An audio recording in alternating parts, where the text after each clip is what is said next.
Friends, welcome to ഗൻസ്റ്റെക് post billing system. നമുക്ക് വെപ്പിൻ്റെ കീപാഡ് ബില്ലിംഗ് മെഷീൻ ചെറിയ ടെക്സ്റ്റൈൽസിലേക്ക് നമുക്ക് എങ്ങനെ ഗാർമെൻറ്റ് ഷോപ്പ്, ഫാൻസി അങ്ങനത്തെ ഷോപ്പിൽ എങ്ങനെ ഉപയോഗിക്കാൻ നോക്കാം. ഇപ്പോൾ രണ്ട് മോഡൽ വെച്ചിട്ടുണ്ട്. ഒന്ന് 2 ഇഞ്ച് സൈസ് റെസിപ്റ്റ് പ്രിൻ്ററാണ്, ഇതിൽ വരെ 3 ഇഞ്ച് റെസിപ്റ്റ് പ്രിൻ്ററാണ്. ജസ്റ്റ് നമുക്ക് 2 ഇഞ്ച് എന്ന് ബില്ലടിച്ച് നോക്കാം. ഓരോ ഐറ്റത്തിന് ഓരോ കോഡ് നമ്പർ. അപ്പോൾ ഓൾറെഡി നമ്മൾ ഐറ്റം സെറ്റ് ചെയ്തു. നമ്പർ 1 നമ്മൾ ഐറ്റംസ് ഓൾറെഡി സെറ്റ് ചെയ്ത് വെച്ചതാണ്.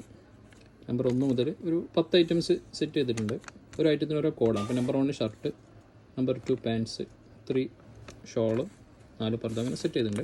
അപ്പോൾ ഈ കോഡ് നമ്പർ ഇവിടെ പ്രസ് ചെയ്യുമ്പോൾ number 1 shirt, okay, number 2 pants, number 3 shawl. അപ്പം ബില്ല് ചെയ്യുന്ന സമയത്ത് ഫസ്റ്റ് കോഡ് നമ്പർ പ്രസ് ചെയ്യാം, എൻ്റർ അടിക്കുക, ശേഷം എത്ര ക്വാണ്ടിറ്റി എന്ന് കൊടുക്കുക. ഇപ്പോൾ 2 എണ്ണമാണ് ഷർട്ട്.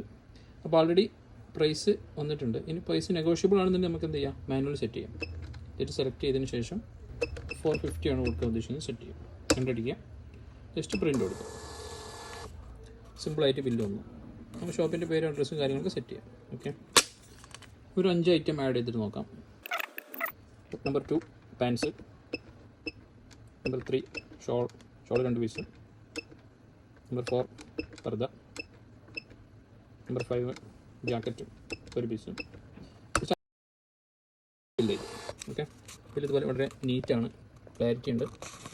2 ഇഞ്ച് സൈസ് എടുത്താണ് വരുന്നത്. ഓക്കെ, ഇനി ഇത് സെയിം നമ്മൾ 3 ഇഞ്ചിൽ ഒന്ന് സെറ്റ് ചെയ്ത് നോക്കാം.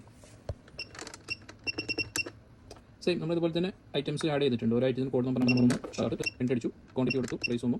നമ്പർ 6 ഇന്നർ വിയേഴ്സ് ആണ്, ഒരു 5 പീസ് പ്രൈസ് കൊടുത്തു. നമ്പർ 7 ടീഷർട്ടാണ്.